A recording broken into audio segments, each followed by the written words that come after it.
함께 나눌 하나님 말씀은 출애굽기 17장 14절에서 16절까지 말씀입니다. 출애굽기 17장 14절에서 16절까지 말씀 봉독합니다. 여호와께서 모세에게 이르시되 이것을 책에 기록하여 기념하게 하고 여호수아의 귀에 외워 들리라. 내가 아말렉을 없이하여 천하에서 기억도 못하게 하리라.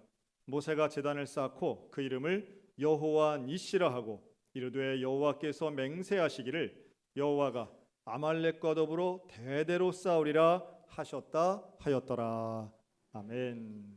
우리 하나님의 은혜가 우리 모든 성도들의 가정과 개인 그리고 일터 위에 날마다 함께 하시기를 주님의 이름으로 축원합니다. 자, 오늘은 하나님의 이름 세 번째 시간 여호와 니시라는 제목으로 함께 말씀을 나누겠습니다. 이 니시라고 하는 말뜻 자체는 깃발, 승리를 의미합니다. 여호와는 나의 깃발이 되시고 나의 승리가 된다. 하지만 오늘 본문이 담고 있는 뜻은 그것 외에도 여러 가지가 있다라고 보여집니다. 먼저 그 배경을 좀 보면 이들이 르비딤이라고 하는 지역에 옵니다. 누가 왔냐면 출애굽을 한 히브리 백성들이 온 거예요. 이들은 이미 가나안을 향해서 이 광야 땅을 들어왔습니다. 200만 명 넘는 이들의 움직임은 정말 대이동이었고 이 광야 주변에 있던 민족들이 볼 때는 이게 상당히 심각한 일로 보였을 겁니다. 근데 그러한 이 히브리 백성들에게 아말렉이 공격해 들어옵니다. 아말렉은 에서의 후손 자손들입니다. 그러니까 우리가 야곱과 에서가 있는데 그 에서의 후손이에요. 야곱은 이스라엘의 이제 조상이 되는 거죠. 근데 이런 이방 민족이 된 이 아말렉 족속들은 이제 이스라엘을 공격하는데 어떻게 공격하느냐? 사실 이스라엘은 군대가 아니죠. 이들은 400년간 종살이했던 사람들입니다. 전쟁에 대한 준비가 돼 있지 않은 사람들이라고 봐야 되겠죠. 그런데 아말렉은 일단 일정한 규모의 군대처럼 무기를 가지고 쳐들어옵니다. 중요한 건 이들에겐 전략도 있었습니다. 이스라엘을 어떻게 공격했느냐? 신명기 25장에 보면 이 아말렉의 공격을 이렇게 설명하는데요. 너희는 애굽에서 나오는 길에 아말렉이 내게 행한 일을 기억하라. 곧 그들이 너를 길에서 만나 네가 피곤할 때에 내 뒤에 떨어진 약한 자들을 쳤고 하나님을 두려워하지 아니하였느니라. 그러니까 아말렉의 전략은 피곤할 때, 이 이스라엘이 벌써 지치고 피곤할 때 그 맨 뒤에 있는 약한 사람들을 먼저 공격했다는 거예요. 당연히 그랬겠죠. 200만 명이 이동을 하는데 맨 앞에는 이끄는 그룹이 있었을 것이고 대부분의 사람들이 서 있는데 200만 번째 서 있는 사람들은 대개 아마도 걷기가 힘들던지 아니면 광야 생활이 지친 사람들이었을 거라는 겁니다. 약한 쪽을 먼저 공격해 오는 거죠. 이 아말렉의 전략이었습니다. 대개가 그렇습니다. 뭐 야생의 동물들도 사실은 맹수가 누구를 잡아먹냐 하면 사슴이나 뭐 영양 중에도 떨어져 있는, 혼자 되어 있는 또 약한 거 이런 거 먼저 잡아먹는 거죠. 그래서 이 전략을 가지고 달겨드는 아말렉 앞에 이스라엘은 말 그대로 최초의 전쟁을 합니다. 그게 아말렉과의 르비딤 전투예요. 처음으로 하는 전투입니다. 그럼 이 아말렉을 우리가 좀 어떻게 볼 수 있는가 하면 하나님의 백성을 공격하는 적군으로 우리가 본다면 오늘날 우리들도 이 아말렉 같은 인생의 순간들이 있습니다. 사실 난 전쟁하고 싶지 않은데 싸움을 걸어오는 거예요. 나에게 싸움을 걸어오는데 그 악한 영의 세력들이 어떻게 들어오는가? 나의 약점을 파고들고 들어온다는 겁니다. 내가 잘하고 있는 것을 공격하는 게 아니라 나의 윅포인트, 약점을 공격하는데 누군가는 그게 돈이 될 수 있고요. 누군가에겐 그게 자녀의 문제가 될 수도 있습니다. 누군가에겐 건강이 약점이 될 수도 있습니다. 누군가에게는 학벌이 약점이 될 수도 있습니다. 대개 사단은 그런 쪽을 치고 들어오는 거죠. 그래서 나를 무너뜨리려고 합니다. 가정이나 직장이나 교회도 마찬가지죠. 교회도 악한 영의 세력들이 공격을 하는 건 되게 약한 지점들을 공격합니다. 그럴 때에 우리는 어떻게 맞서 싸울 수 있을까? 이제 그게 오늘 본문론의 주제인 거죠. 자, 모세는 이 아말렉을 대항해서 두 가지의 행동을 합니다. 첫째는 여호수아를 지명해서 용사들을 뽑아 전쟁을 하는 거예요. 당연히 피할 수 없죠. 싸우러 오고 뭐 실제적인 공격을 취하는데 어떻게 무시할 수 있겠습니까? 전쟁을 합니다. 그런데 또 하나는 모세가 하나님의 지팡이를 들고 산꼭대기로 올라가서 기도하는 겁니다. 그러니까 실제적 전투와 하나님을 향한 기도, 이게 모세의 전략이었어요.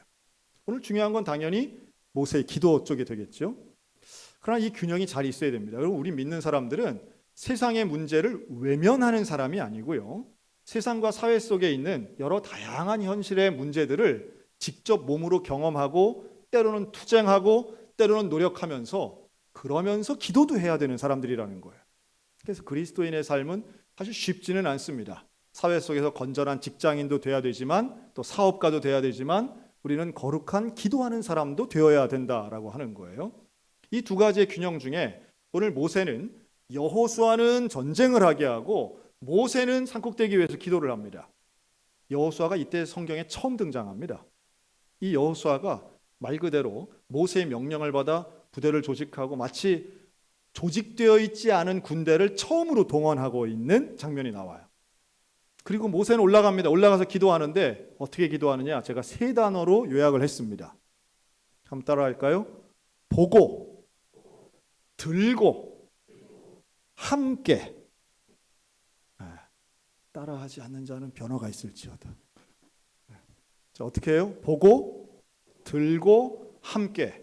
줄여서 보들게가 됩니다. 제가 누구 거 보고 한 게 아니라 제가 30분 동안 요약을 해서 나온 거예요. 이런 거 잘하는 사람들이 암기 과목 점수가 높아요. 자, 보고 뭘 볼까요? 문제도 보지만 하나님을 보는 시각의 변화를 이야기합니다. 그렇죠? 산꼭대기에 올라간 모세의 눈엔 전투하는 여호수아가 보여요. 내 아들뻘 같은 그 젊은이들이 목숨 걸고 싸우는 현장이 보입니다. 그런데 그것만 본다고 해서 해결되는 게 아니에요. 문제는 분명히 봐야죠. 문제를 외면해도 안 됩니다. 그러나 문제도 보지만 하나님께로 향하는 시선의 변화가 있어야 된다라고 하는 거예요. 하나님을 봐야 됩니다.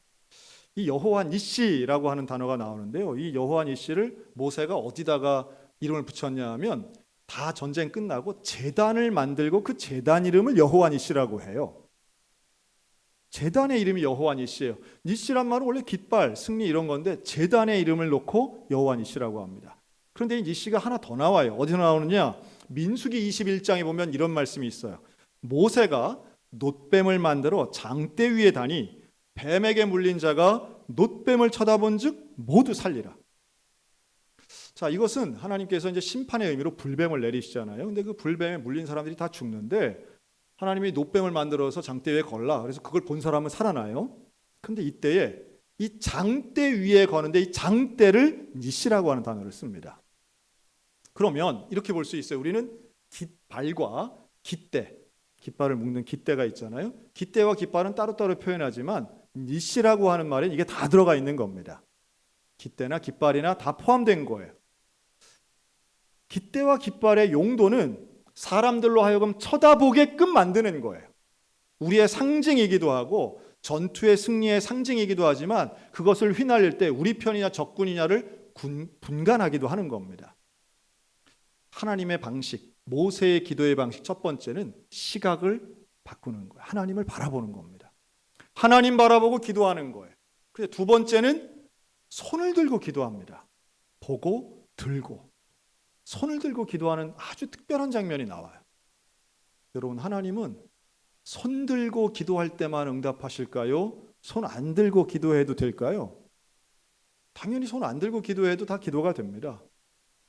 근데 모세가 손을 들고 기도해요. 그런데 손을 드는 정도가 어떠냐면 손을 들고 기도하면 누가 이겨요? 여호수아가 이기는 거예요. 히브리인들이 이겨요. 근데 손을 내리면 아말렉이 이기는 거예요. 손을 들면 와 하고 우리 편이 이기고 손을 내리면 오 하고 우리가 밀리는 거예요. 너무 신기한 장면이죠. 어떻게 보면 무슨 게임 같기도 하고 동화 같기도 한 황당한 이야기입니다. 여기에는 분명한 하나님의 의도가 있습니다. 근데 모세가 왜 손을 내릴까요? 손을 들고 있다가 왜 내려요? 힘들어서 내리는 거예요. 힘들어서. 여러분, 기도에 대해 오해하시는 분들이 있습니다. 일하는 것은 힘들고 기도하는 건 덜 힘들다고 생각하시는 분들이 목회하다 보니까 계시더라고요. 그런데요, 기도를 제대로 전력을 다해서 하면 기도도 노동 같은 부분이 있어요. 그러니까 우리는 그런 간증을 좀 아마 들으신 적이 있을 거예요. 금식을 했는데 배가 안 고파요. 철야를 해도 하나도 안 피곤해요. 여러분, 저는 그런 분들이 거짓말한다고는 보지 않아요. 하지만 그건 아주 특별한 하나님의 경험을 하신 것이고, 대부분은 간절한 기도를 하면 힘이 듭니다. 힘이 들어요. 여러분, 힘들 정도로 기도하는 기도의 경험들이 있으시기를 주님의 이름으로 권면합니다.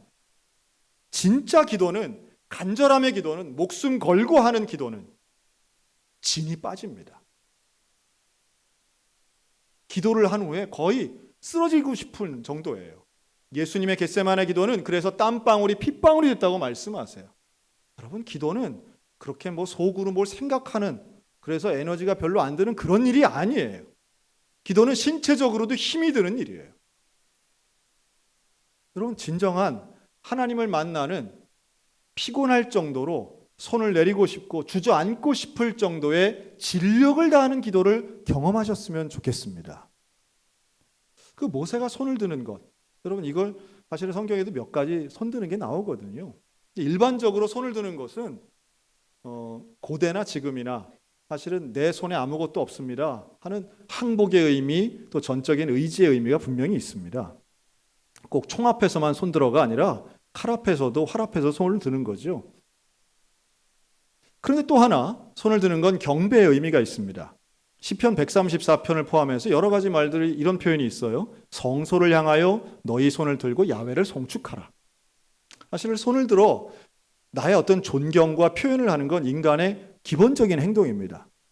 제가 설교자로서 설교하면서도요, 사실은 가만히 설교할 수도 있지만 손을 들어서 이렇게 손짓을 하지 않습니까? 사람의 간절함, 또 자기 내면에 있는 표현력은 대개 손을 통해서 나오는 경우들이 많습니다. 그런 면에서 하나님 앞에 손을 드는 것은 하나님의 절대성을 인정하고 경배한다는 의미도 분명히 있습니다. 자, 그럼에도 불구하고 손을 올리면 이기고 내리면 진다, 이건 좀 이상하지 않습니까? 여기 하나님 주시는 메시지는 과연 뭘까요? 저는 최근에 이 부분을, 이 본문을 신학적이 아닌 문학적으로 설명하시는 분의 설교를 한번 들어본 적이 있어요. 뭐라고 하느냐 하면, 이때에 모세가 손을 들어 기도할 때에 모세의 마음속엔 그런 확신이 있다고 상상하는 거예요. 하나님이 나와 함께 하시는데 하나님과 나의 거리가 손 뻗으면 닿을 거리에 있다고 믿고 기도했다는 거예요. 신학적인 내용은 아니지만 마음에 상당히 와닿는 표현력이시더라고요. 그러면서 미켈란젤로가 그린 천지창조에 하나님과 사람이 이렇게 손을 닿을 듯 말 듯 하는데 그 사이에 미세한 간격이 있거든요. 그것처럼 하나님은 우리 가까이 계시다는 거예요. 손을 들어서 하나님 이 손 잡아주세요, 하나님 내 기도 들어주세요 라고 할 때 그 든 손을 하나님 외면치 않으시고 하나님 붙잡아 주셨다는 거죠.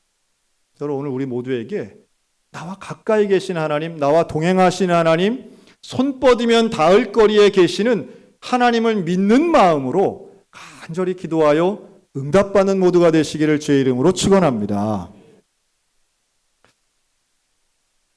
그런데 이 팔을 들고 있을 때 혼자 들지 않았다는 거예요. 함께 들었다는 거예요.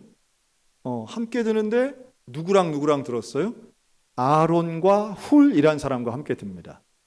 자, 아론은 모세의 형입니다. 훌은 누구죠? 훌 잘 모르시죠? 성경에 잘 나오지 않아요. 근데 여기에 나온 사람은 분명히 중요한 사람이죠. 또 모세와 가까운 분입니다. 일반적으로는 모세의 누이가 되는 미리암의 남편이라고 알려져 있습니다. 자, 그러면 아론은 이스라엘 사람 중에 누가 나이가 제일 많을까요? 출애굽 초반이에요.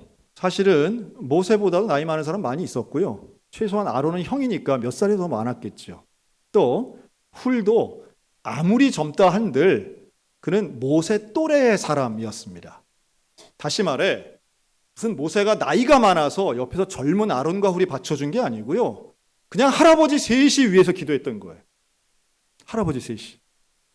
젊은이들은 저 아래쪽에서, 산 아래쪽에서 열심히 전투를 하고 있어요. 그런데 모세를 포함해 나이 많은 집안의 할아버지 셋이 올라가서 기도를 하고 있었던 거예요.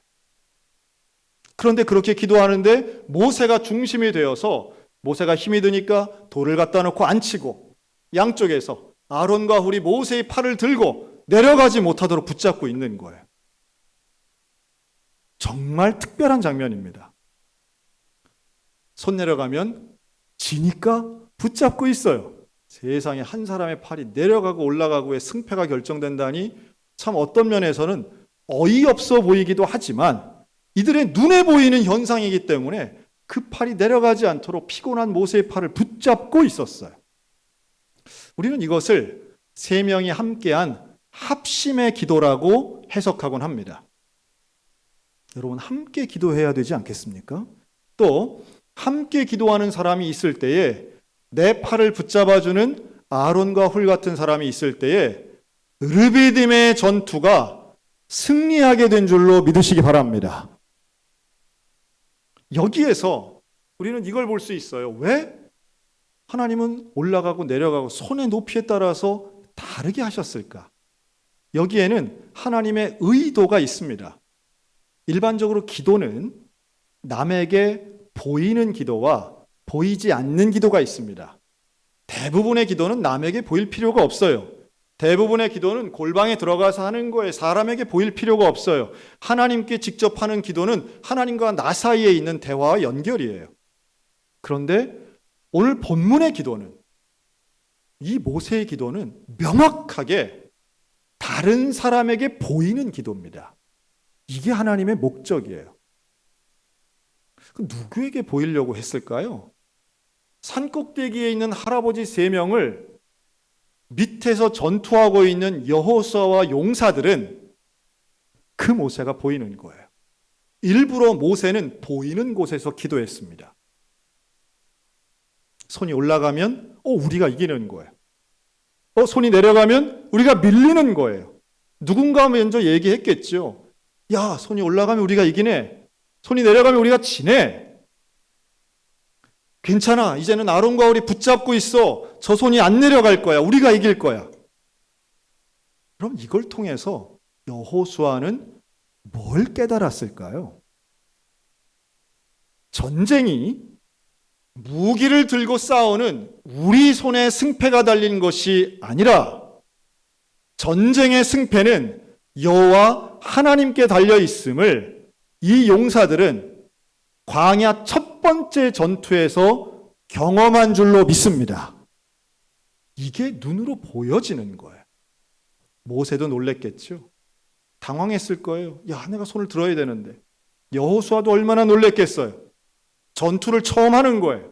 그런데 이 전투의 방법이, 전투의 결과가 하나님 손에 달려 있음을 이보다 명확하게 보여주는 건 없어요. 그래서 계속 하나님 말씀하십니다. 너희는 여호수아에게 이것을 책에 기록해라. 이것을 외우게 해라. 오늘 일어난 이 사건을 너희가 대대로 전해라. 앞으로 아말렉과 대대로 싸울 것이다. 여러분, 이 전투는 마지막 전투가 아니었던 거예요. 최초의 전투였던 거예요. 앞으로도 계속 아말렉과 싸울 것이고 가나안 가선 더 많은 전쟁을 치러야 돼요. 그런데 전쟁의 원칙을 이 첫 번째 전투에서 하나님은 가르쳐주고 계시는 겁니다. 전쟁이 너희에게 달려있는 게 아니야.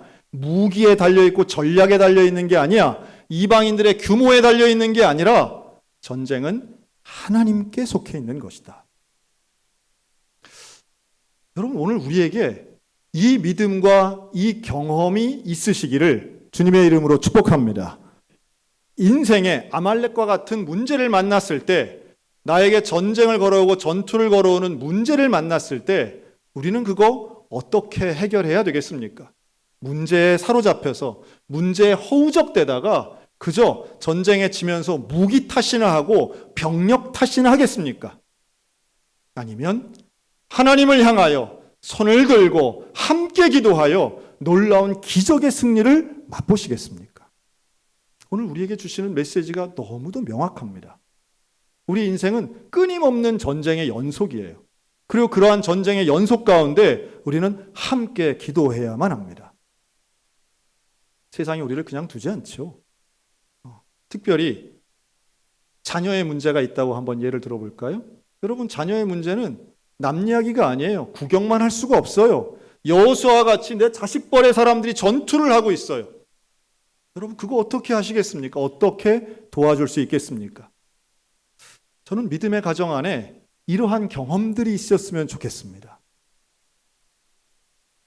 제가 아는 목사님, 그 김요셉 목사님이라고, 이분이 그런 간증을 하는 걸 봤어요. 그 김장환 목사님의 아들입니다. 두 부자가 미국으로 여행을 갔다 그러죠. 근데 다른 관광 여행이 아니라 당시에 교회를 건축하기 위한 헌금을 모금하기 위한 여행을 간 거예요. 처음에는 신나게 따라갔는데 재미가 하나도 없더래요. 맨날 교회 어른들만 만나고. 아버지 원망하기도 하고, 왜 나는 구경도 안 시켜주고 이러나. 시차가 안 맞아서 호텔에서 둘이 자는데 잠이 안 와서 깼대요. 근데 깼는데 보니까 화장실에 불이 켜져 있다 그러죠. 그 화장실 불빛으로 보이는 아버지의 모습이 자는 아들 깨우지 않기 위해서 변기를 붙잡고 통곡하며 기도하는 아버지였다는 거예요. 모금이 잘 안 됐던 거죠. 목표했던 건 잘 안 되고 힘든 과정에 누구에게도 말할 수 없지만 하나님 앞에 기도하고 있었던 거예요. 여러분, 저는 가정의 문제나 개인의 문제들이 어느 집에나 다 있다고 저는 생각합니다. 다만 이 아말렉같이 갑자기 등장해서 내 약점을 치는 그런 문제들 앞에 우리가 어떤 방식을 취해야 되는가라고 할 때에 여러분, 기도하는 모습을 자녀 손들에게 보여주는 것은 가장 위대한 교육이라고 저는 믿습니다. 최근에 한 EBS 강사가요, 그런 얘기하는 거 봤어요. 대한민국에서 왜 사교육이 없어지지 않느냐? 사교육 앞으로도 안 없어질 거랍니다. 근데 자기가 생각하는 사교육이 없어지지 않는 이유 딱 하나를 얘기하는데 되게 공감되더라고요. 그 이유는 바로 가정교육이 없기 때문이랍니다. 지금 대한민국은 가정교육이 없대요. 집에서 할아버지 할머니를 통해 배우는 게 없대요. 가르치려고도 안 한대요. 엄마 아빠를 통해서 배우는 게 없다는 거예요. 모든 걸 외주한답니다. 외주. 꼭 수학, 영어만 얘기하는 게 아니에요. 캠핑도 잼버리 가서 배우고요. 레크레이션도 학원 가서 배우고요. 친구와 노는 것도 집이 아닌 다른 데서 배우는 거예요. 예의도, 질서를 지키는 것도, 배려하는 것도, 남을 이해하는 것도, 사회화되는 것도 집에서는 아무것도 안 배운답니다. 뭐든 돈 내고 다른 데 가서 배우는 걸 찾는 게 외주 교육 방식의 학부모라는 거예요. 과장되긴 했지만 제가 그걸 들으면서 어떤 생각이 드느냐 하면, 여러분, 신앙교육은 어디서 시켜야 될까요? 교회요라고 생각하시면 생각을 조금 바꾸시기 바랍니다. 가정 안에서 신앙의 교육이 이루어지지 않으면 어디서도 올바른 신앙교육이 있을 수가 없어요.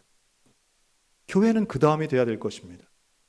왜요? 가정 안에서 이루어지는 문제 해결의 방식, 고난을 대처하는 행태, 인생을 대하는 태도, 여러분, 이건 부모와 조부모를 통해서 그대로 배우는 거예요. 말은 저렇게 해도 예수를 믿는다고 하지만 결국은 돈의 문제구나. 부동산의 문제구나. 저렇게 하는 거구나 라고 하는 것을 집안에서 이루어지는 대화와 방식으로 우리의 자녀들은 그냥 깨닫는 거죠. 만약 질병의 문제가 있고 경제적인 문제가 있을 때에 기도하는 어머니의 모습,